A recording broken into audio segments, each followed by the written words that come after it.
We've qualified for the World Cup. Go and compete.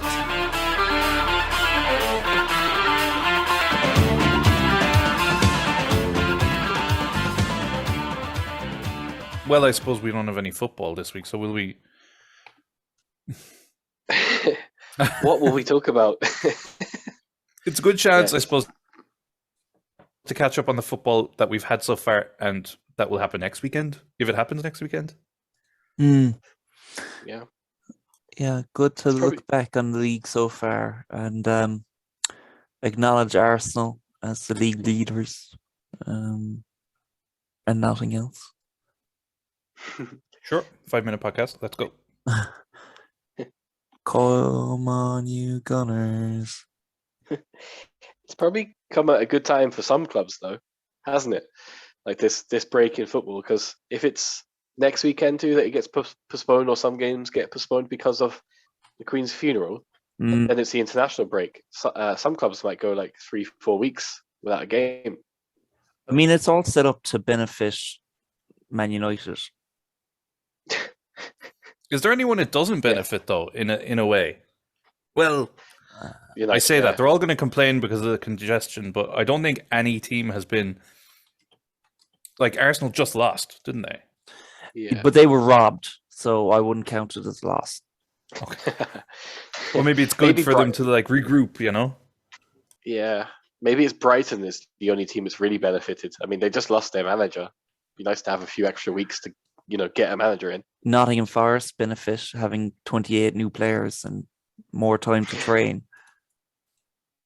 That's true. Yeah. And like injured players, like Leeds, like their best player was injured, so he'll nearly be back by the time they're back playing. Yeah. Liverpool too, surely. Rotten form. Yeah. Loads of injuries. If anything, I'd say Klopp and Ten Hag had a word with Buckingham Palace and said, "Go on, do this now. This is the right time." And then off she popped. I don't know. Ten Hag was happy enough, was he? What, the Queen dying? No.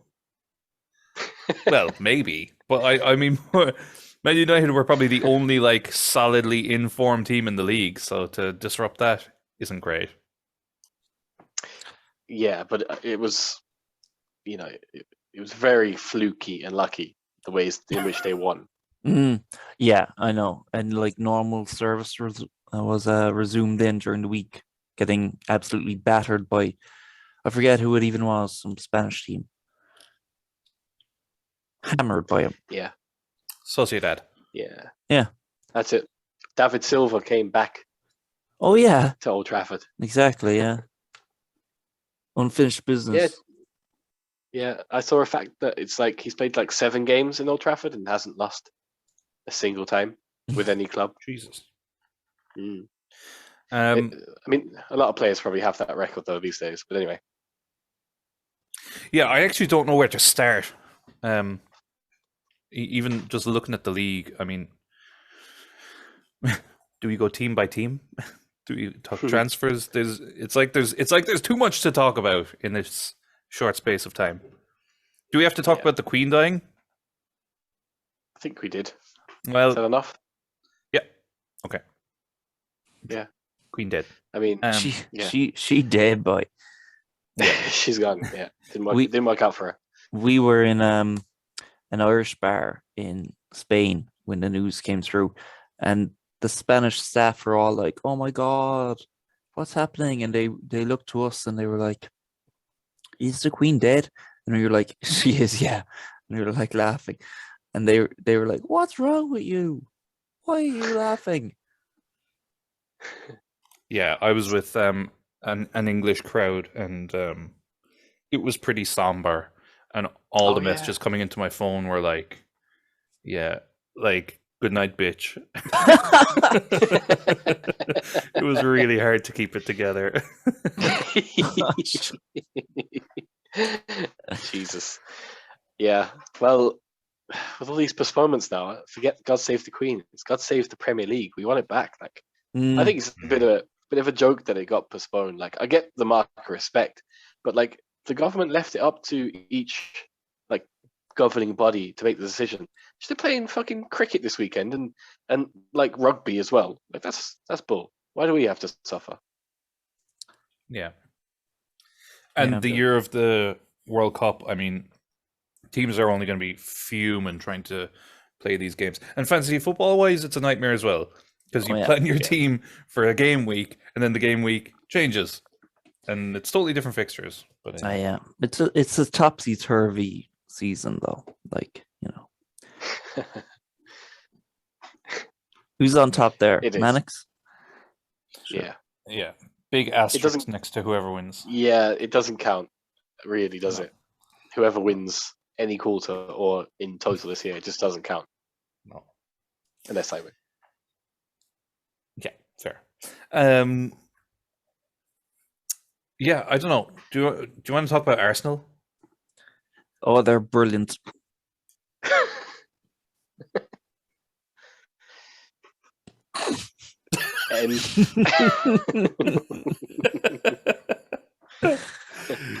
Yeah, short and sweet. I didn't realize that. Is it true that Jesus has only scored 3 goals all season in the league? Yeah, I suppose. Yeah, that's not great. Sure. How many games we played? 2, 6. No. I mean, a goal every second game is okay, but he scored them all in one game. Hardly counts, really. He's dipping away. Yeah. He's biding his time. Team's still playing well. He's playing well. If you watch him play, he's magnificent. He reminds me of like Jesus himself. Jesus Christ. Jesus Christ. The Son of God. Yeah. He reminds me of him when he used to play for Arsenal. Okay. Yeah. Can I ask you to elaborate on that a little bit? No. You had to be there. You had to see him to believe it. They had a front three there of like Jesus, Muhammad, Vishnu, Father, Son, Holy Ghost, Buddha in goal. Yeah. Still didn't win a European trophy though. Well, the one thing I was wondering about Arsenal, I guess, maybe for how both do they do I'm it? not sure about, is fuck's sake. Do you think they will or no? Do you think they can and then follow up? Do you think they will win the league? Yes. I think they can. Oh, they can. Oh, they can for sure, yeah. Easily. Like, you look at the competition this year, who are they up against, really? City. Potter's Chelsea, like a non-entity. Mm-hmm. Klopp, will he be here by January? Jury is out.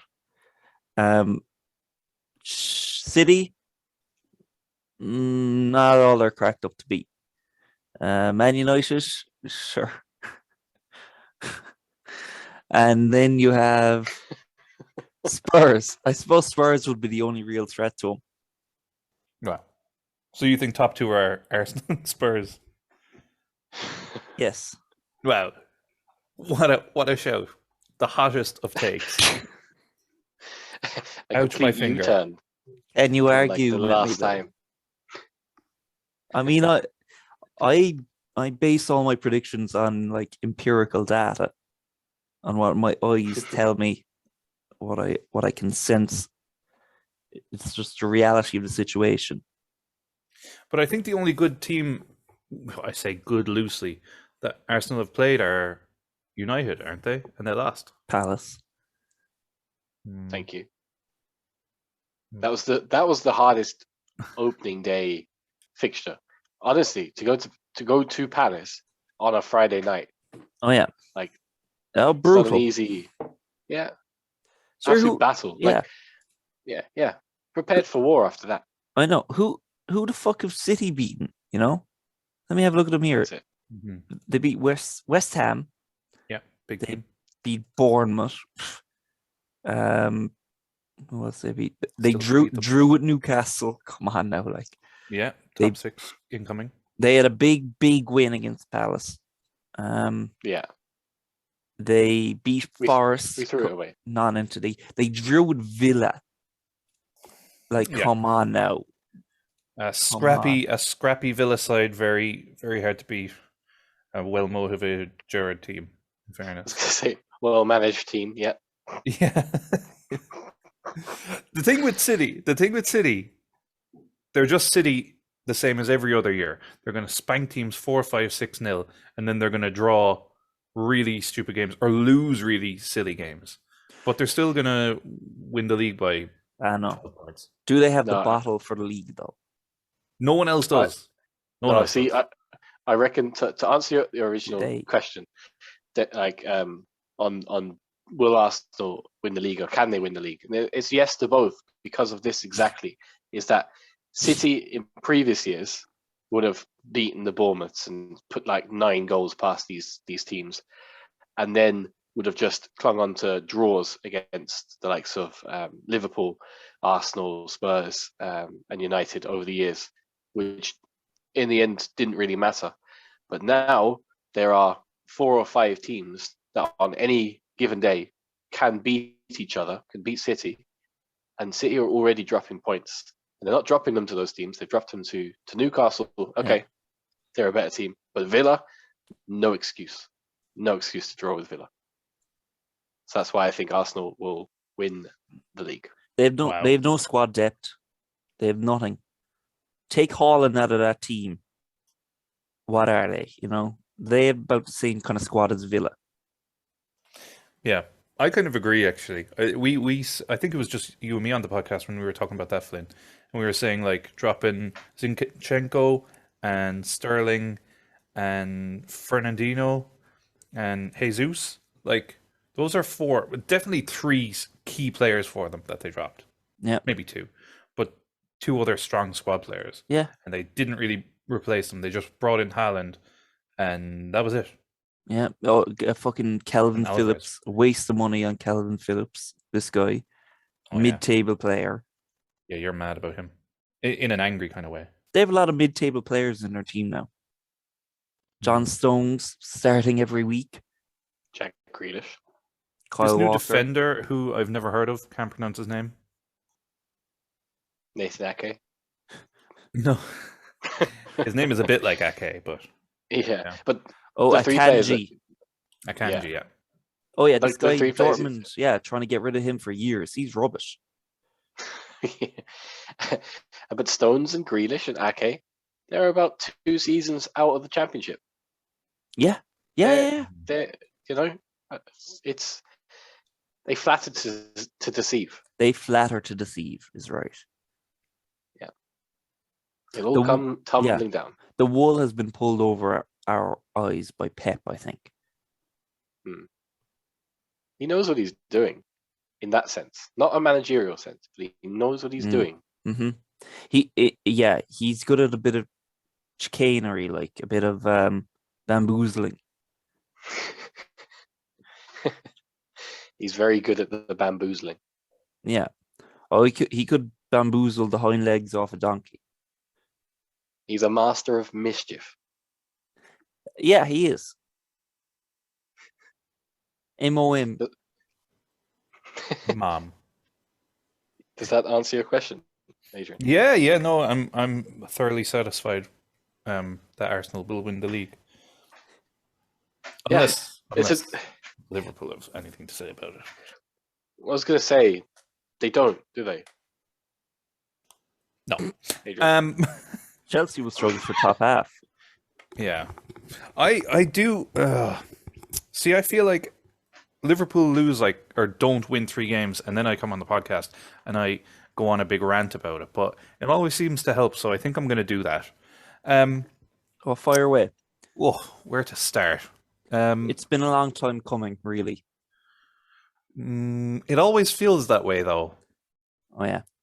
The seeds of this current crisis were planted many moons ago. When Wijnaldum left. Yeah, I kind of agree with that. because I think when Liverpool won the Champions League, they didn't buy anyone that season. I think they bought Van den Berg, who was like a young defender, but they didn't buy anyone for the first team. And I remember at the time everyone kind of saying, "Oh, this is the time you need to strengthen," and I felt the same. And then they went on to win the league the next season, and that really shut everyone up. And everyone was like, "You know what? Klopp knows what he's doing. He's getting a squad of players together that he can work with to win lots." And after that, they won not as much as we would have liked. You know, should have won another Champions League, but fucked it to Real Madrid. Won the 2 cups. And it hasn't been as good as you'd have hoped since. I think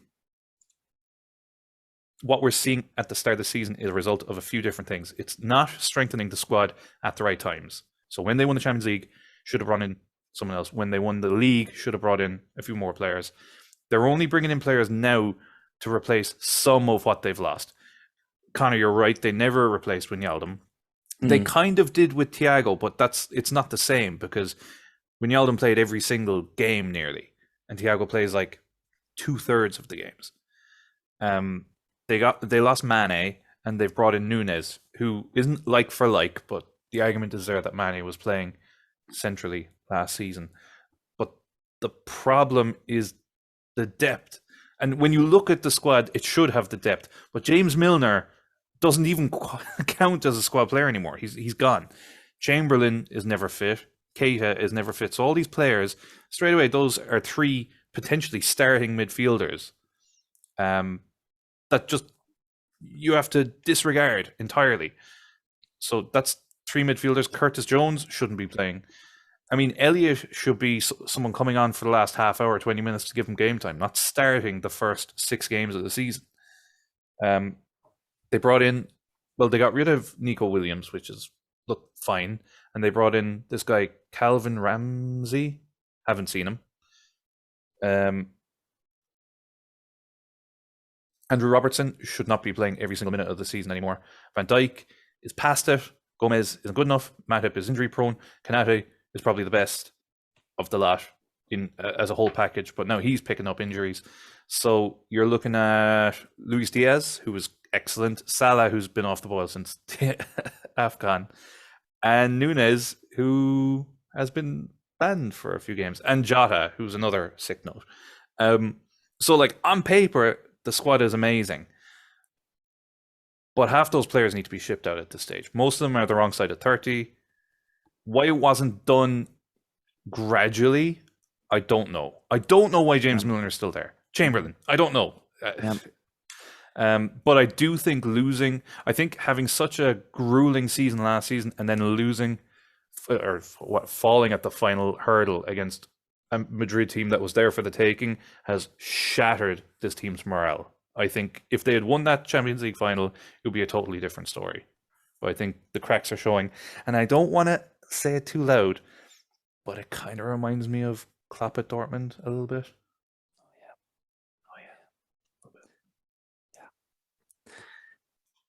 You know, they should have been preparing for this day for a long time, and because they haven't, now it's going to be like ripping off a plaster.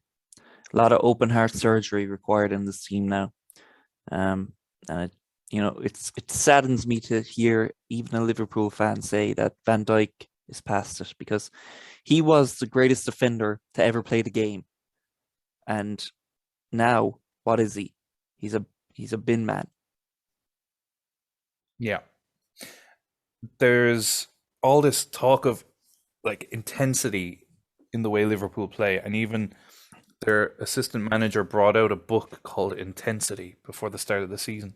And if you watch them play, they've been anything but intense. I know. The only intensity in the team is the intensity with which they shit the bed. Wow. Yes. Yeah. Like nice. Van Dijk looks like he couldn't be bothered. Oh God, he's finished. He's finished. Trent couldn't be bothered. That's probably it, right? It is the intensity. Is that this team or this lineup? There's been a few tweaks and changes across the years, but this lineup has been going intense for 5+ years now at this point. And the problem is that players like Van Dijk, players like Salah have been so elite. There's no one else getting a go. So like, while you can bring depth into a team, if they don't play, or if they only play like League Cup or 10-minute cameos in games where Liverpool are winning heavy, they ain't gonna reach that level. So then when it's come to the point now where these players are the other side of 30, or the injuries are creeping in, you're looking at the likes of, like Harvey Elliott, and you're looking at the like Carvalho, like really young lads to try and replace it. And sure, they've got the energy, but they don't have the experience or the panache for the Premier League just yet. So it's a strange one. It's a strange one, but I think you fall victim again to the transfer policy that Liverpool have had, is that it's all about value. And while this has probably been coming for a few years, like the investment isn't going to be, and it would hurt Liverpool's like style, the way of being, if it was done more gradually. It has to be this intense make or break with everything. Yeah, and I see what you mean, but it felt at the start of this season like, oh, maybe this is it. Maybe this is the start of that big transition. They're getting rid of Sadio Mane, who's such a big part of it, and now they're bringing in like a totally different striker. But that hasn't been the issue. That's been like the bottom of the issue. I actually don't have a problem with Nunes and the way he plays or anything. It's everywhere else on the pitch. They look. I hate when people say they look leggy, because it's like they're 6 games in. How the fuck can they be leggy? Like, but it's like mentally leggy, heady. They look brainy. No, I'm using the wrong words. They look mentally fatigued. Yeah, they look fatiguey. But it comes from the spine of the team. Need a Portuguese centre back. Well, it's probably keep it in line with that. It's probably you're missing Origi. Exactly. That was and the key. Minamini. And Salah's but been like Robertson has, shit. Yeah, Robertson has been like one of the key guys to like the intensity and the way of play, and like he just represented the style of play so well, and he's just been shit. He's just been gack, and you could just say that about the whole team. Like, Trent was never a good defender. No one can stand here and say, well, he's suddenly a shit defender. He was never a good defender. That wasn't the problem. Henderson was always covering him, but Henderson is now sick. You've got the likes of Harvey Elliott trying to do that job, and it doesn't work. Like, people are like, why is Trent all of a sudden a shit defender? Or why do we look so bad down that side? It's no fuck rocket science. Like, Harvey Elliott cannot do what Henderson does. Why are they still trying to do it? And then they have Joe Gomez next to him, who hasn't played in a year and a half. Yeah, it's the definition of insanity. Like, exactly. But now that I've complained about it, they should should get much better as well. Yeah, I guess the only other thing is, maybe a counter argument, is that Nunes, what he did was stupid, obviously, but 3-game ban. Would Arsenal without Jesus, would Spurs without Harry Kane, would they perform as well? Would they still be finding wins? I'm not sure. Arsenal would have be like Chelsea, who have no striker. Yeah. Yeah, they would. Actually, they'd be doing better in that case. Nketiah. But like, would the Europa Eusebio? He's got the Europa League Ballon d'Or written all over him. He's going to win it this season. Yeah, single-handedly. He's going to like break away from Arsenal. He's actually the Nketiah FC. He's going to gobble up these teams from Europe, like. But I just don't think that it's just a bit more extreme because it's Liverpool, because it is this like make or break with them for always. That I think if Spurs didn't have Harry Kane for 3 games, they wouldn't have performed either. Well, if Spurs didn't have Harry Kane for the past 5 years, they'd be where, like, West Ham are. Yeah, no, and I get it. I agree. And like, they had no Nunes and no Jota, which feels very unlucky. But like, when you're shocked that the likes of Thiago and Henderson and Keita and Chamberlain and all these central midfielders who are 30 plus are picking up injuries, and you're like, oh no, how could we have foreseen this? It's like everyone fucking could, and you're suddenly playing a midfield of Milner, Henderson, or Milner, Carvalho, and Elliott. It's like, what did you expect? And now they've brought in Arthur, who has only been injured apparently for the last 2 years. So they're getting it wrong for the first time in a long time. I think they're getting their transfers, their transfer windows wrong, not their transfers, but the transfer windows. They're not getting wrong. And like we said back at the start, the Wijnaldum decision not to replace him is catching up with. Yeah, I said it. Unfortunately, that I mean, they'll still finish like fifth. I mean, spending all that money on Nunes and Diaz, it was lunacy. The whole team needed much more urgent attention elsewhere, and they blew it. They blew all their money on these two fellas, and they're fucking useless. Well, that's not true. But I take your point.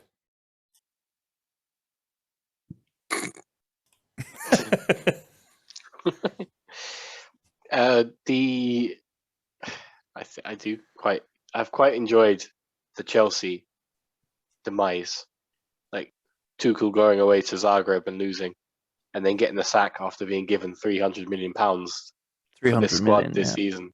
300 fucking million pound, like, yeah, on defenders, and they're still starting like Gallagher and fellas and Ruben Loftus-Cheek at left back. Like, what the fuck? Oh God, I hope they fall apart. Oh, I'd love it. I'd love if they fell apart now. But this great Graham Potter now is obviously a really good success in the style that he's had in like a number of clubs, but it takes a bit of time, and that's not the Chelsea way. Time is non-existent for Chelsea. They need it now. I don't know how unless it's a long-term thing, and that's the change for Abramovich, then cool, it probably will work out. But I don't know how, I don't think Graham Potter is going to like this team of players. They are a bit of a mismatch of just 4 or 5 managers previous, kind of glued together. Oh, yeah. I mean, I don't understand when people are like, this is now a project, we have to give them time. All that goes out the window when you spend 300 fucking million pounds on players. Like, I don't think anyone's ever spent as much money on players in history of football than Chelsea have this fucking transfer window. And then say we need time. No, you don't get to say that when you bought half the planet. You have no excuse. If you don't at least finish in the top 3 and win a trophy of some kind, you are an abject failure. You're a complete write-off. So, I mean, fuck Chelsea. Bunch of clowns. Remember when Lampard spent like 250 million? I'm trying to think of the players he brought in. He brought in Havertz. He brought in Chilwell. He brought in Thiago Silva, Mendy. I'm missing 1 or 2, am I? They're the bigger ones. Yeah, there's a few Ziyech. others. Ziyech. Yeah, Ziyech. Tuchel spent more and brought in Cucurella, Fofana, Koulibaly, Sterling, Aubameyang. Oh gosh. just like past it. Nobody. Fellas you'd find in the bargain bin, like. Yeah, it's really bad. I don't know. I really don't feel bad for them. I love it. I love it. We called it at the start of the season. That they were buying poorly and that they sold some of their best players. And surprise, surprise, it's coming back to bite them. Yeah, good. Chelsea are they're a write-off. Complete write-off. Write off the whole club. Write off all their supporters. Yeah. Just bin them. Just bin them. Bin them all. Yeah, it's a funny one. Like, Are you surprised that Potter took this job? I actually thought he wouldn't take it. Oh, I thought he had more sense, but apparently not. Me too. I think he's an idiot. I think it's the end of his Oh, career. he's fucked it. He's fucked it. Like he's Yeah. fucked it. Because like that's the thing is that at Brighton he was obviously exceeding expectations, but like he'd go down as one of the best ever Brighton managers and potentially bring him to Europe, which for an absolute tiny historyless club that would have been a really big achievement. But to go to Chelsea now, you're going to be competing with a lot of other successful years and managers. You're not going to be able to, like, he's not going to be able to buy Ecuadorian wing backs and play them inverted for Chelsea because the fans are going to be going, win. It's a strange one. It's a very strange one. It's the equivalent of giving, like, I don't know, like a pretty good chef some rotten ingredients and being like, make me a Michelin star dish. That's basically what we're going to see happen. After a very like an overpriced chef letting the ingredients rot in the first place or buying in rotten ingredients. And then you say, this guy actually doesn't know what he's doing. Firing him, getting in an average chef and saying, now make me something amazing. That's what we're going to see happen this season. I thought he'd know better than to even take on that challenge because it's impossible. Yeah, it's baffling. But I would like to say, Frank Lampard, not the first manager sacked, and is absolutely adored by Everton. Yeah. And another manager has gone from Chelsea, which makes Lampard's time at Chelsea look even greater. Yeah, fair play to the guy. I've really come around on Frank. All it took were 5 seasons. Well, somehow he's still, I mean, where are they in the league? They're 16th. Joint 19th, but 16th technically. Yep. And like Brendan Rodgers is all the way at the bottom with 1 point. Everton at least have 4. And Everton, I mean, we all said at the start of the season, probably have the worst squad. So fair play to him. Yeah, tough few months at the office for Braj. Mm-hmm. Sure Yeah. is. The poor fella. Having a hard time with it at the moment, but people bounce back. Some people do.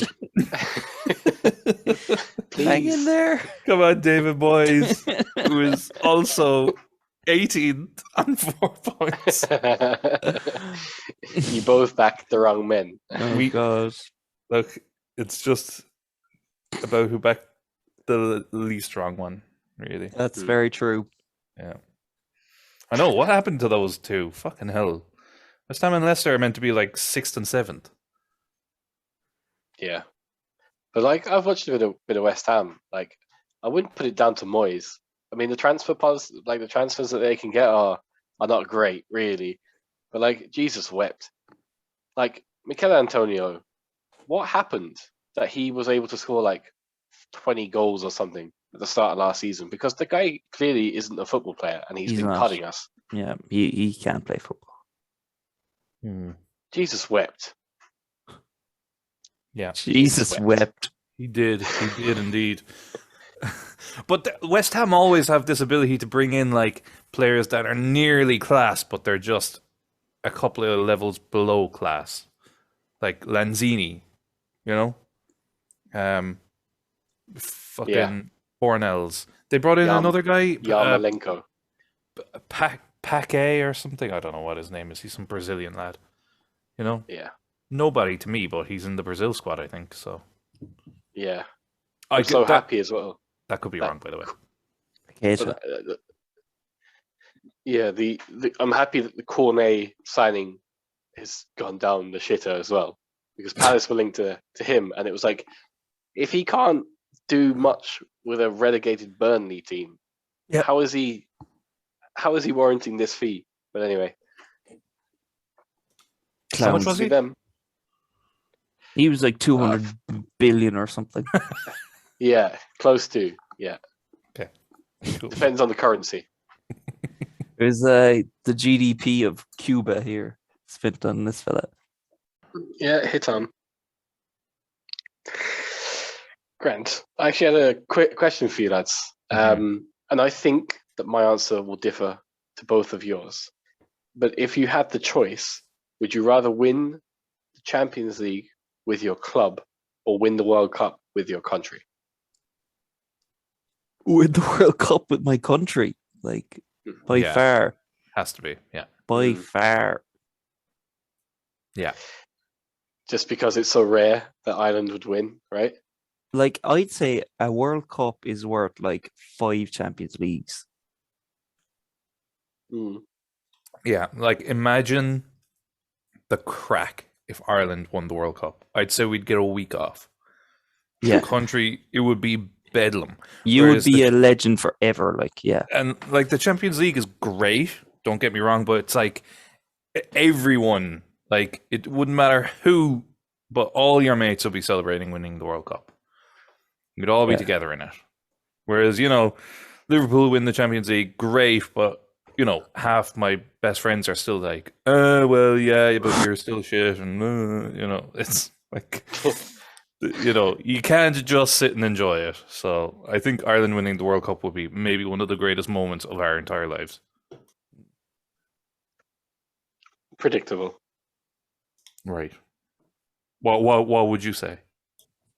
Well, I just think it's the answer of two top 6 fans, Like the Champions League is so close to you every year that it's like, toss that in the bin. No, yeah, for 100%, Palace Champions League. Forget World Cup for Ireland, England, whoever. Palace Champions League would be the pinnacle for me. Club over country. It's a little bit different as well because, like, you grew up in South London.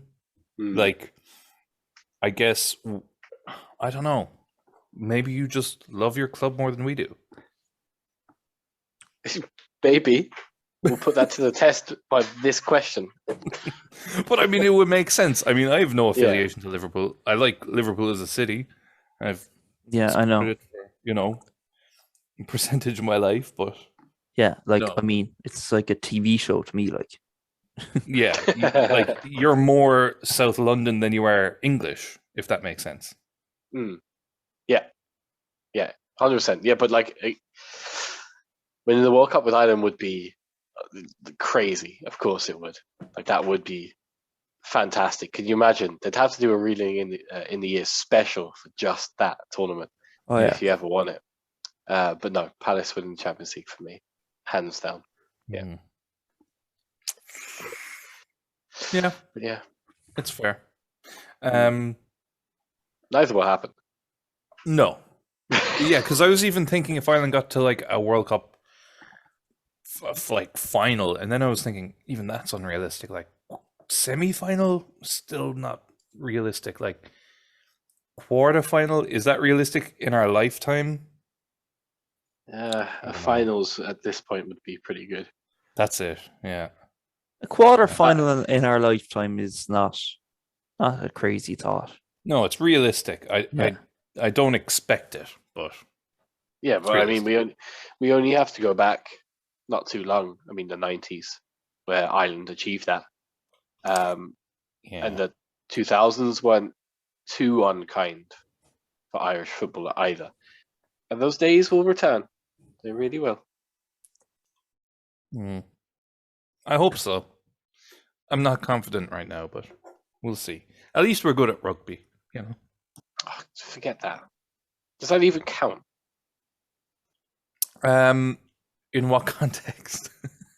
Just in general, like in a rugby conversation. It's pretty important. You go to Wales for a few days and you come back talking rugby on this podcast. Yeah, I went to a rugby match. I didn't know what to expect. It was like the lads down the road playing rugby. Like it wasn't. I'm not even sure it was a rugby pitch. It's fucking Tesco car park. I don't think there was supporters of any team, and it was a draw.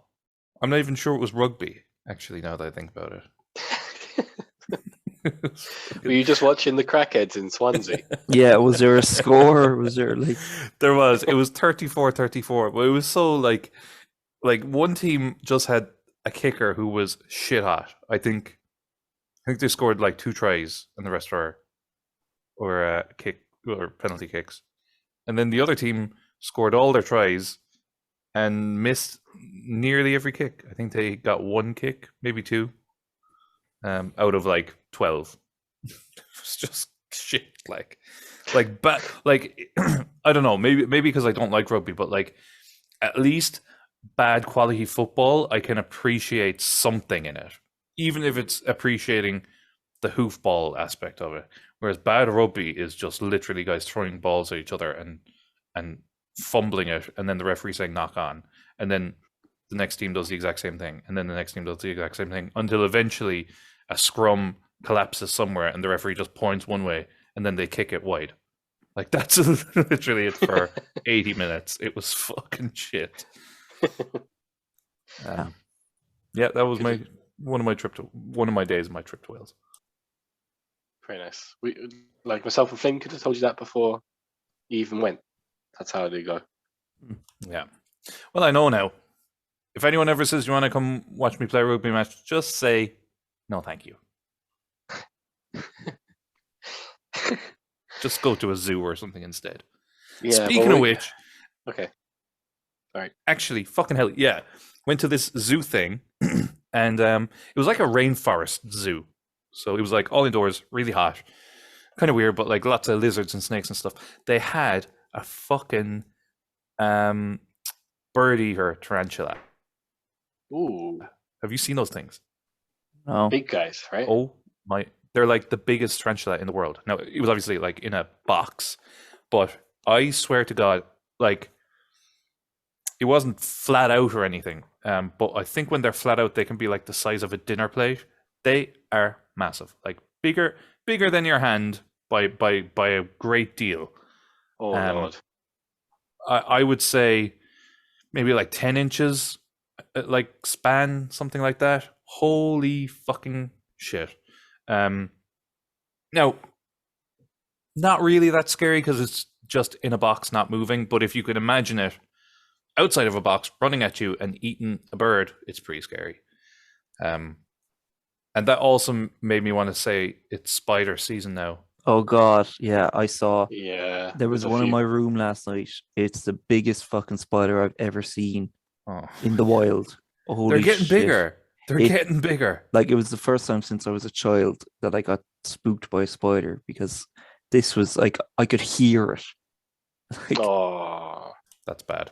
yeah, yeah. That's never good. Did you do anything about it? I picked up a slipper and like slowly approached it, like if like the fucking hunter in Jurassic Park. Like take off my little hat and just prepare and just whacked him. Like, and he he hit the ground and he was still moving after a good solid whack with a slipper, and I hit him again and he was still moving. Mm. There was a bit of a crunch to him, like. Jesus. Yeah. Ugh. They're, I yeah. googled that. I googled that one, Handy. Yeah, and the first picture on Google is it in someone's open palm, and it's like hanging over the edge. Yeah, it's as big as you can imagine a spider could be. Like it's huge. Mm. But actually, funnily enough, ones like that I wouldn't mind as. I actually hate the house spiders more. Those big ass house spiders that can be like, God, I don't know, like 3 or 4 inches, like in span, and they're fucking black. They're the worst because they are so fast. They're so fast, and if you take your eyes off it for a second, it's gone, and it's somewhere in your bedroom, and then you can't go to sleep. So, I need like a designated spider person in my house. Thankfully, I live with my mommy, and she will help me if I'm stuck. Can just imagine that at 3 o'clock in the morning. Mummy, please wake up. I mean, if like There was one outside the house recently, and it was right outside my like living room window. And I said to Sonia, and I was like, "What do we do? What do we do about this fucking spider?" And she was like, "Well, nothing. Like it's just outside. It's just living its life." But I was like, "If it wants to go anywhere, it's going to end up in our living room." So I thought we should hose it, get it like out into the garden or something. But well, we didn't in the end, and I don't know where it is. It could be anywhere. It could be under me for all I know. Anyway, fuck spiders. Peppermint oil though works quite well. Oh, Yeah, it does. interesting. Put it in like a little spray bottle with some water and like spray it around the place, and they hate the strong smell. Mm, yeah, it's actually speaking of, with people at work recently about like their phobias when it comes to animals. A couple people had a phobia of frogs, which is a weird one, but I really hate moths and butterflies. Like really, like if there was a spider on the wall and a moth flying around the room, I'd be more worried about the moth. That's pretty common. Yeah. Is it? Yeah. Yeah. I know a lot of people that don't like moths and butterflies and stuff. Is it the flapping? It's the flapping and it's the hairiness. It's actually the hairiness more probably. Do you know they're just furry little fuckers, you know? Mhm. And like when you squish them, they leave a bit of fucking dust. Like what's that about? They literally turn to dust. Yeah. Yeah. It's weird. Mm. Yeah, no, I think that's pretty common. Not as common as spiders, but it's probably top 10 maybe. Well, I don't know. Oh, top 10 when you count like needles and clowns and heights and shit, but top 20 for sure. What are you scared of, Flynn? Oh, I know this. I know. Yeah. Millipedes. Yeah. Really? Well, like centipedes, millipedes, silverfish, those kind of things. Yeah. Yeah, the crawlies. Fucking hell. Oh, silverfish, those little ones in bathrooms and stuff. Yeah. There was a few of those in Spain. Not nice. Hmm. There's people have lots of different names for that insect. Like earwigs, right? Are they like woodlouse too? I think they're all different things. Are they? Okay. Like, if you Google house centipede, like it has really long legs, and that, like, oh my god, fuck that. All right, that is like, that's a nightmare kind of thing. Anything where it's like lots of moving little kind of maybe, especially if they're a little furry as well or something, anything like that. Ugh. That's just shouldn't be. Googled. It shouldn't be. No. I just Googled the house centipede. Yeah. They're not I don't see them very often, but when you do, it has a bit of creep about them. Yeah, and millipedes are very poisonous. Oh. Yeah. I wouldn't eat one. I wouldn't plan to. Okay. Well, you saved me a lot of trouble if you did. Give me a call whenever you see one. I'll eat it. Yeah. Yeah, I was thinking the other day how people aren't really afraid of like nuclear war anymore, in the way that during like from the 50s all the way through to like the 80s during the Cold War, people just fucking living in constant fear of nuclear Armageddon. Now people are like, sure, not a bother. Frogs. All those bunkers built for nothing. Not that they'd have done much for you anyway. Like if there was a nuclear war and you were alive in a bunker, all it means that you just die much more painfully and slowly. So that's the plan, though, isn't it? There's a great movie called Threads, which is like it's sort of done in a semi-documentary way. It was a TV movie back in, I think, the 80s about like what would happen to Britain if there was a nuclear attack. Like it was based on the actual plan, what was supposed to happen, what the government's plan was in the event of a nuclear attack. And it shows it from a bunch of different perspectives, different people, like the emergency services, the average person on the street and that kind of thing, and the prime minister. And it like flashes forward like 10 years at a time and stuff. And it's really, really scary and fucked up. It's like one of the scariest movies you could see. but it's really good. Hmm. Anyway, it's up for. Yeah, because you can kind of romanticize it when you played like the Fallout games. I know, You're like, yeah. this would be cool. But I no, know. it wouldn't. You'd be dead.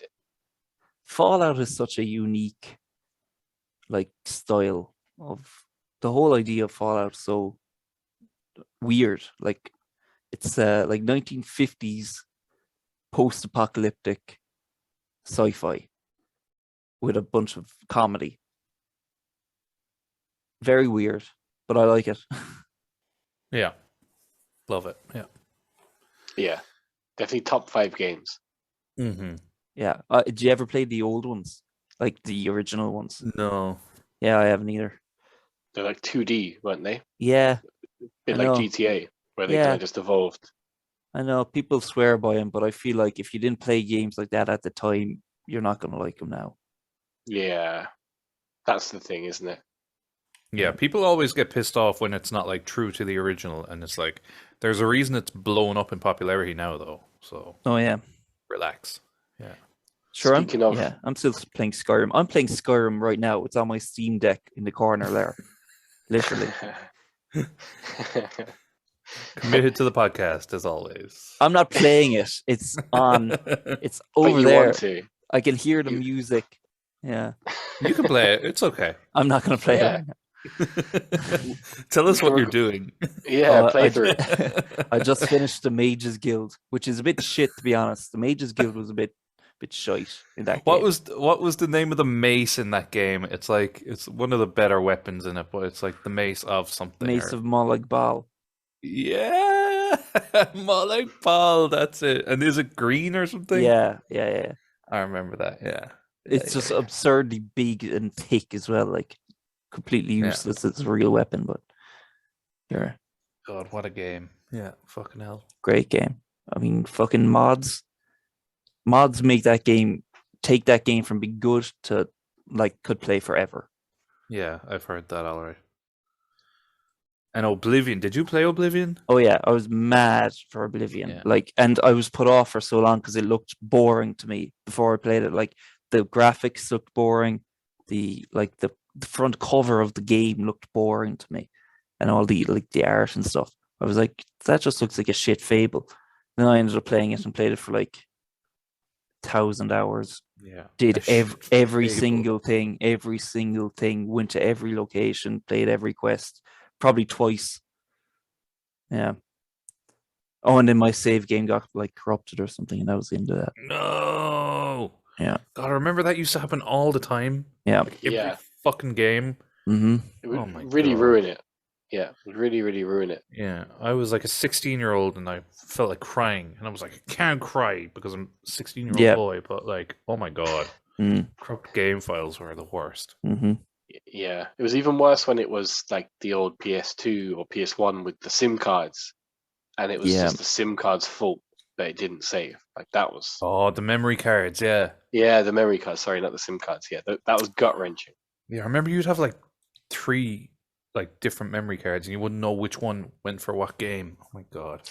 They Yeah. were like 8 megabytes in size. Yeah, they were. They were. Fucking hell. Yeah, I know, right?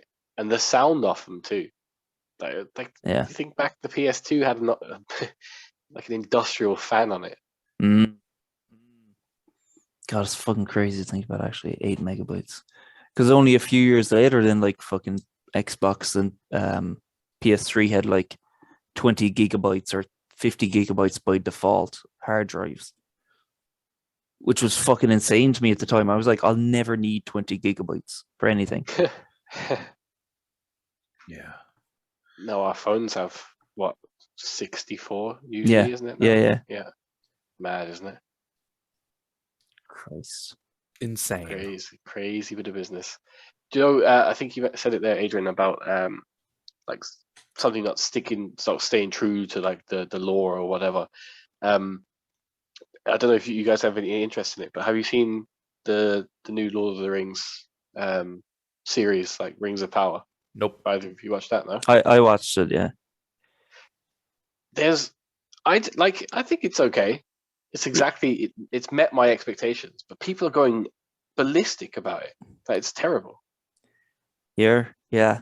It's grand. Like I can't believe people would look at it and say that's terrible. I don't watch a lot of TV anyway. This is the first time I've sat down to watch a TV show, and let me think. What was the last TV show I sat down to watch?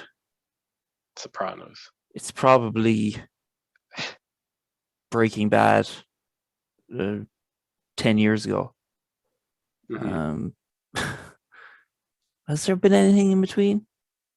True Detective season 1 and 2. I watched all of that actually a couple of years after. So probably about 7 or 8 years since I watched a TV show. Yeah, it's fine. Like, I mean, I can't believe people would find it offensively terrible or anything. Sure, Jesus, I've seen episodes of other TV shows, like in passing, like that have been shite. Like, I thought Squid Game was fairly shite, to be honest. Like, I saw a few episodes of that, people going mad about it. I'm like, yeah, this is crap.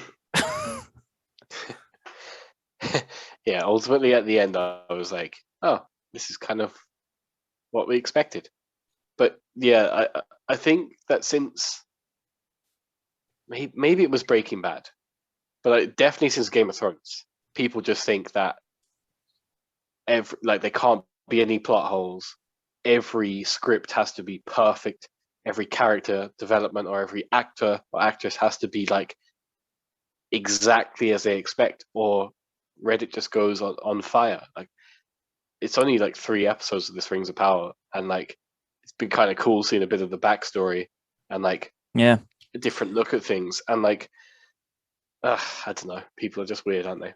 I know. Like, that's the one thing that I was going to say is how I wanted to see a bit more of the, like, is it the first age? The original war with Morgoth. Is it Morgoth? That's it. Yeah, Yeah. basically. Where they showed like literally they showed 5 seconds of like a clip of like this epic war of with like Yeah. fucking dragons and Balrogs or whatever. You can barely see what's happening, and it's like, okay, let's move on. But that's like the focus for the whole story is like Galadriel wants revenge for that or whatever, and or to avenge her brother and all this stuff. Like, I've known her brother there for about 5 seconds, so you know. Yeah. It's true, but that's what I wanted from like the Lord of the Rings thing. Is the thing that I always found the coolest was how mysterious and hidden like Sauron was, and you only Yeah. really saw it, I think, in the Return of the King of what he Yeah. looked like, and then 5 minutes into this, it's like, oh, there he is in I like a know. brief clip. But I was I like, know. yeah, fuck, that's all I need. Yeah, in Return of the King, at the end, Sauron was supposed to originally be in the final fight. Like, he would be fighting Aragorn, but Mm. Peter Jackson changed his mind the last minute and like edited in like a troll in CGI over Sauron to make Aragorn just fight a troll instead, which is fair enough. But Yeah, it's look, the jury's out for me, but I haven't not liked it, so I'm surprised by everyone having kittens, but here we are. yeah, you know, I have always liked the Lord of the Rings kind of stuff, but I've never read any of them, so I'm not. Yeah, I'm not like a diehard purist. they're crazy. They're crazy books to read. Like I read The Hobbit, and that's pretty like easy going in Yeah, terms that's of a like book. it's like a kid's book, really, is it? Yeah, that's it. It's a bit more like easier to follow. It's not too complex. It's just like an adventure. But like, Jesus Christ, I read the first 2 books then, so Fellowship and Twin Mm. Towers, and I just had to kind of give up at the end of the second one because like I think it was like 10 pages into the Return of the King, and it's like I can't remember these elven names. Oh And they're God, yeah. yeah, do you know, like every sentence would have like so and so of the so and so family of the so and so Fuck. bloodline, and I was just like, who the fuck is this? Fuck. Do you know what the worst for that was? Was reading Wuthering Heights in school, Oh where yeah, it's like characters, and then there's a time jump of like 20, 30 years or something, and half the characters are still alive, and half of them have kids who gave them the same names. So there's same like names. multiple Catherines and all this. And fucking hell. And as soon as I open the book, the first thing you see is like a family tree. and I'm like, oh god, this isn't gonna go well. Yeah, because you remember that. I think it was like when she, like the Catherine or whoever, initially dies. Then Yeah. there's the time jump, and the first paragraph of the next chapter is like Catherine sat down to Yeah, breakfast. You're like, yeah. you're like, what? No explanation needed. God, Emily I hated Bronte. that. I hated that. It was really hard going, wasn't it? I Because hated that book. I didn't I mind know it. they were using Yeah. it for like the imagery and the kind of, they did create a sense of dread and like misery and darkness and rain and shit. But like, I don't know, I preferred even Harry Potter to it, to be Yeah. honest. I remember liking Heathcliff, even though like I can barely remember it. I'm sure he's like the villain, really. He's like a horrible villain in the end or something. But I remember thinking, reading it, like at the start, like Heathcliff is like a boy. He's like an orphan or something, and he gets bullied and kicked around or whatever, and he runs off. He fucks off then, and he comes back in the second half of the book, and he's like made a fortune for himself, and he's like he comes back and pushes around, like I forget, is it Edmund or something? He pushes around the people who push him around, and he's just like he's a prick to everyone. But I was just like, yeah, fucking go on. You fucking legend. Yeah, I didn't really see too many issues with him. I think it was just that like he had a temper or something, wasn't it? That was kind of the thing that they kept alluding to. But Something like that. he gave as good as he got. Oh, he gave as good as he got. Big fantasy price, probably a lot of people being like, oh, you've got me now, but just wait for 20 years from now when I've made something of myself. I'll come. Wait till you see me then. People, I bet people like that about Heathcliff. Do you know what I think? I remember the first half of that book reasonably well. The second half, no clue, no idea what the plot was. Don't know who lived or died in the end. Don't know what happened. Maybe I just didn't turn up for school for that section of the book or something, but no memory of it.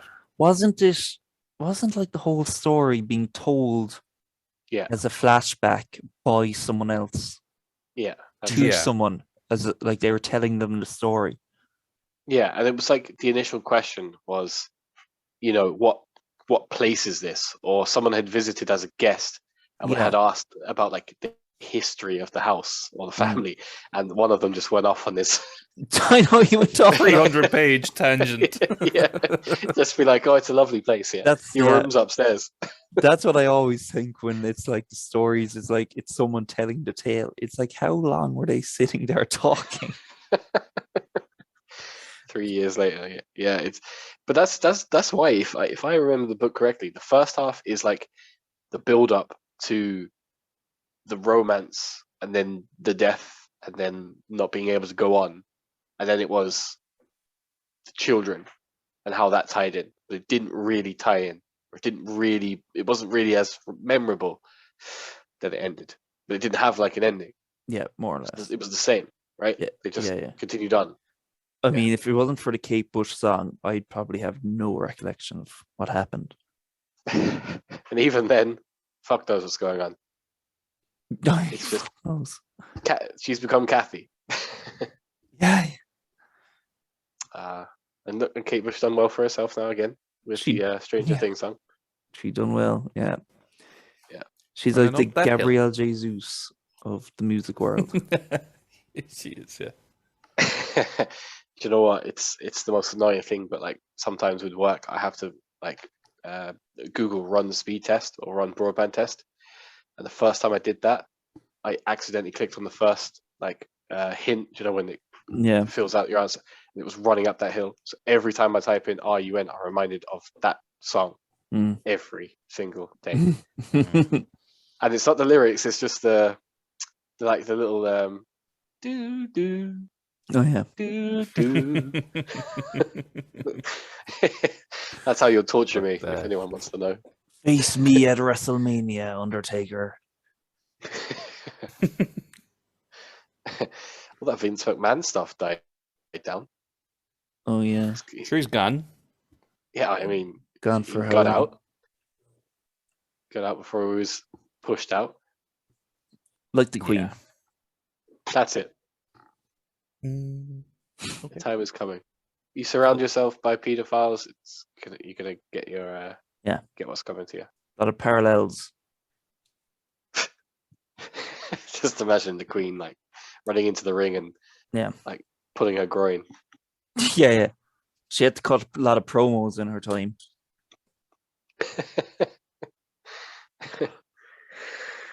Oh well, the next time we record, hopefully there'll be some football. Oh, That'd be ideally. nice. Yeah. Ideally, yeah. We're gonna have Champions League though. There's Oh that. yeah. Happy days. Oh wait, Arsenal aren't in that. Fuck. Nothing competition anyway. Don't worry about it. Yeah. It's just a gateway into the Conference League. Mm. Yeah. We leave it there. Yeah. Sure. Brent. Up the fucking Buckingham Palace. I like that. Very good. I like that. Yeah. Yeah. We'll probably name the podcast "God Save the Premier League" as well, just to rattle a few people. Yeah. Beautiful. Rip the Queen. Rattle them. The Queen is just like Kardashian for over 50s in England. It's Really. true. No, we were running out of time. Let's leave it. All the You best. had enough time. Yeah. All right. All right. Take care, guys. Adios. Good luck. You've been listening to the Put 'em Under Pressure podcast. For more of our content, make sure that you follow us on YouTube, Spotify, and Facebook. Outro music.